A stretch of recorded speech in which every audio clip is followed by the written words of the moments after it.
Belum mulai masa kampanye, isu dugaan kecurangan dalam pemilihan umum kian mengemuka. Isu itu semakin bergema ketika anggota Dewan di Senayan mempertanyakan netralitas aparat penegak hukum di pemilu 2024. Apakah benar kecurangan jelang pemilu nyata atau ini hanya isu sebagai wujud permainan politik saja?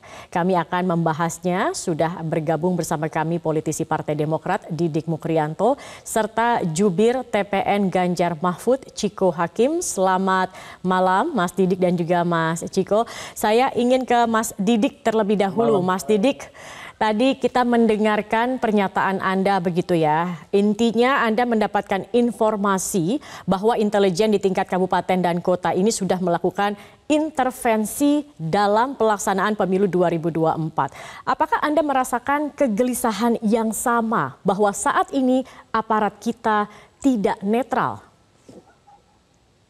Ya, prinsip dasar yang harus diketahui bahwa yang saya sampaikan itu dalam konteks ketika kami di Komisi 3 melakukan rapat dengan pendapat dengan kejaksaan.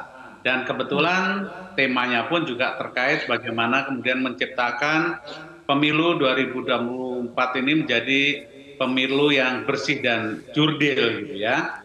Dalam konteks ini tentu gitu, sebagai bagian dari infrastruktur demokrasi, kami di DPR punya kepentingan dan tentu kita semuanya juga sama, punya kepentingan untuk menghadirkan proses kompetisi elektoral ke depan di dalam pemilu 2024 ini betul-betul berjalan secara jujur, adil gitu ya, dan kemudian bisa menghadirkan sebuah kompetisi demokrasi yang sehat, yang berintegritas dan bermartabat. Nah, dalam konteks inilah tentu saat sekarang ini penting untuk memastikan seluruh infrastruktur bangsa ini termasuk di dalamnya para penyelenggara pemilu, kemudian aparat negara kita, aparat pemerintah kita tunduk kepada aturan main, menjalankan apa yang sudah diperintahkan undang-undang, yaitu salah satunya bagaimana kemudian ASN, TNI Polri, dan aparat negara lainnya juga harus netral dari segala bentuk kepentingan politik. Kalau begitu intervensi yang Anda maksud intervensi seperti apa, Mas Didik? Ketika kita berharap bahwa pemilu 2024 ini adalah menjadi sarana yang sangat fundamental untuk menghadirkan sebuah kedaulatan rakyat. Kenapa? Bicara pemilu 2024 ini adalah pemilu yang memberikan ruang sepenuhnya hak-hak kepada rakyat untuk menentukan para wakilnya di DPR maupun DPRD dan juga menentukan pemimpinnya di tingkat Mas nasional Didik, dalam konteks tetapi dalam Pilpres. pernyataan Anda mengatakan Anda mendapatkan informasi bahwa intelijen di tingkat kabupaten dan kota ini sudah melakukan intervensi dalam pemilu begitu. Nah, ini informasinya intervensi seperti apa yang Anda dapatkan?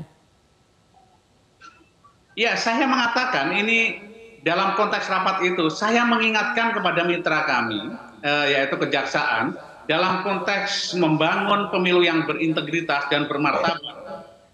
Kejaksaan juga punya peran penting untuk menghadirkan itu baik dalam konteks melakukan pencegahan atau upaya preventif melalui intel kejaksaan yang dalam hal ini untuk memitigasi terkait dengan adanya potensi-potensi abuse of power khususnya yang dilakukan oleh aparat penyelenggara negara baik jadi di tingkat bentuknya pusat, hanya daerah maupun juga untuk di mengingatkan saja begitu Mas Didik, hingga di desa begitu. Karena apa? Jadi, beberapa waktu yang lalu gitu disinyalir adanya beberapa peristiwa yang kemudian melibatkan kepala daerah, melibatkan aparat intelijen yang kemudian terindikasi kemudian melakukan kegiatan-kegiatan politik praktis untuk melakukan pendukungan kepada calon-calon tertentu, bahkan gitu ya sempat beredar juga di media massa bahwa ada ASN yang terang-terang membuat fakta integritas, yang kemudian juga ada oknum aparat intelijen yang kemudian menjadi bagian dari fakta integritas yang nyata-nyata di situ kemudian bertujuan ingin memberikan dukungan kepada salah satu calon presiden atau pasangannya gitu. Meskipun kemudian di dalam konteks publik kemudian dibantah, ini kan belum saatnya penetapan. Ini kan belum jadi Baik, pasangan. Tapi baik. substansinya yang saya ingin ingatkan adalah ketika ASN sudah punya keinginan atau niat untuk menjadi bagian dari kompetisi politik praktis ini dalam konteks Undang-Undang 7 tahun 2017, baik dalam konteks undang pemilihan atau pilkada, ini sudah jelas bahwa Baik, ada sudah potensi menyalahi aturan netralitas begitu ya itu Mas Didik ya? yang tidak bisa dihadirkan. Baik, baik. Saya ingin ke Mas Ciko. Mas Ciko, ini tampaknya panasnya pemilu juga sudah sampai ke DPR RI begitu. Komisi 1 sudah membentuk panja netralitas TNI, kemudian kemarin juga Komisi 3 sudah mendorong adanya panja netralitas. Apakah memang netralitas dari TNI Polri ini sudah sebegitu mengkhawatirkannya, Mas Ciko? Gini, kami melihat ada beberapa, kita menarik garis ke belakang dulu ya, bahwa ada skandal atau kontroversi yang terjadi di Mahkamah Konstitusi, karena kami melihat disitulah awal mula dari semua kewaspadaan, tingkat kewaspadaan ini naik gitu. Jadi ada yang terjadi, kita tahu sendiri, putusan MK, kemudian ada temuan dari MK, ya kan, kemudian berujung dicopotnya ketua Mahkamah Konstitusi dari jabatannya. Nah, dari situ kita melihat ada praktek nepotisme, praktek konflik kepentingan, dan wajar bila orang yang normal berpikir bahwa biasanya itu satu kecurangan atau satu kejanggalan akan diikuti oleh kejanggalan atau kecurangan-kecurangan yang lain.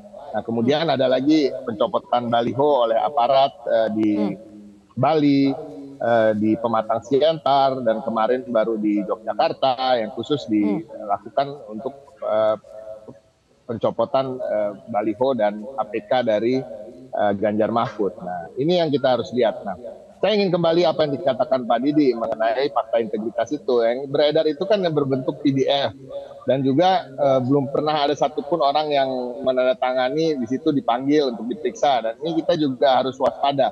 Ada juga video yang beredar seorang ASN mengenakan pakaian tapi hanya terlihat separuh, dia berbicara tentang dipaksa untuk mendukung salah satu paslon. Nah, ini kita juga harus waspada. Sesuai dengan pengalaman kita di 2019, banyak juga hoax-hoax yang beredar mengenai dukungan atau testimoni-testimoni palsu dan lain-lain. Nah, ini saya melihat bahwa netralitas ini pantas saja kalau dipertanyakan. Ini kita berada di era demokrasi, dan memang segala macam yang kita khawatirkan, kita kegelisahan kita tidak boleh juga di stop untuk disuarakan. Nah, saya melihat banyak orang ketika kita bicara baliho dari Ganjar Mahfud dicopot gitu. Nah, teman-teman dari partai lain juga mau baliho saya juga dicopot. Nah, kenapa kita nggak sama-sama protes? Nah, ini yang saya ingin suarakan, bahwa idealnya memang seperti dikatakan tadi, semua mengikuti peraturan perundang-undangan, bahwa netralitas adalah suatu keharusan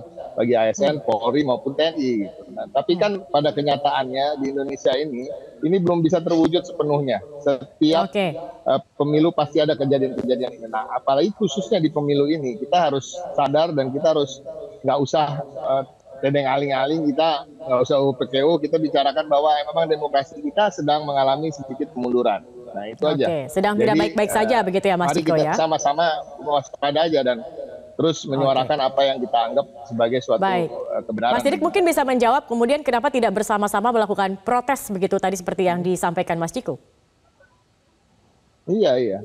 Tapi kan saya juga tadi mendengar Pak Didi juga udah menyampaikan kegelisahannya ya, ketika pada rapat dengar pendapat juga. Ya, jadi sebenarnya ini juga suatu hal yang positif gitu.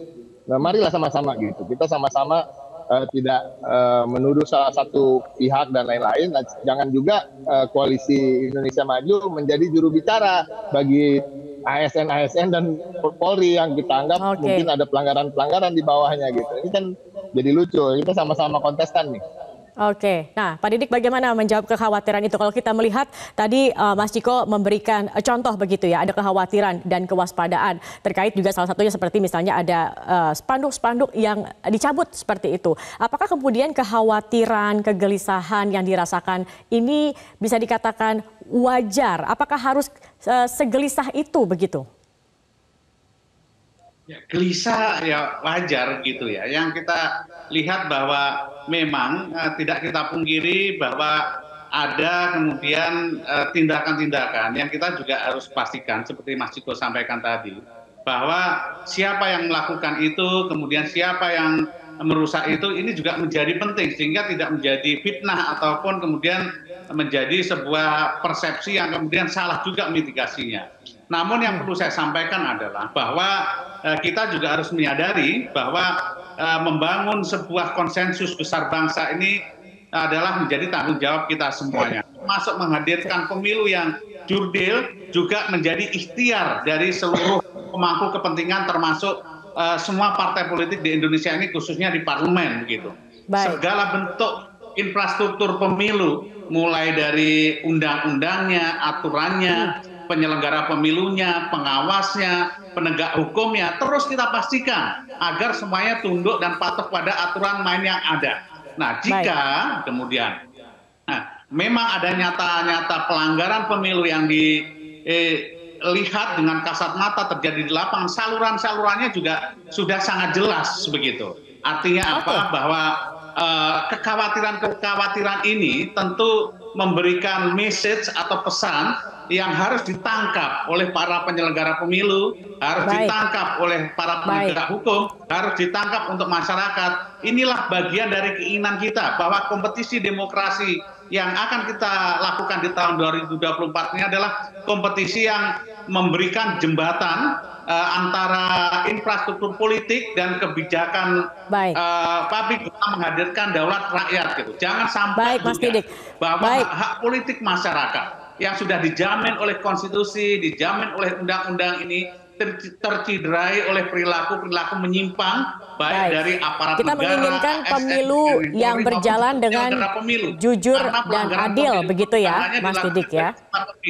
Tapi juga bisa berpotensi juga dilakukan oleh penyelenggara pemilu. Itu adalah sesuatu yang sangat terbuka. Makanya pengawasan menjadi penting. Pengawasan bukan hanya dilakukan oleh lembaga-lembaga pengawas saja yang memang resmi dibentuk, tapi juga pelibatan dan partisipasi masyarakat. Nah, ini saya sepakat bahwa jangan lagi pengalaman pemilu 2 kali belakangan ini kemudian menghadirkan kecurigaan yang berlebihan, kemudian menimbulkan kontradiktif di masyarakat, kemudian menimbulkan polemik, bahkan Mas Didik, kami harus jeda dulu, nanti kita akan lanjutkan. Kalau terkait dengan partisipasi masyarakat, ini juga kita banyak melihat temuan-temuan oleh masyarakat yang terutama viral di media sosial. Kemarin salah satunya juga ada pengakuan dari ASN di Boyolali yang diarahkan dan diminta untuk memilih Ganjar seperti itu. Nanti saya akan minta penjelasan dari Mas Ciko terkait dengan video yang viral ini. Kita juga akan lihat seperti apa pernyataan. Tetapi kita akan ikuti dulu jeda pariwara berikut ini. Tetap bersama kami di Prime Time News.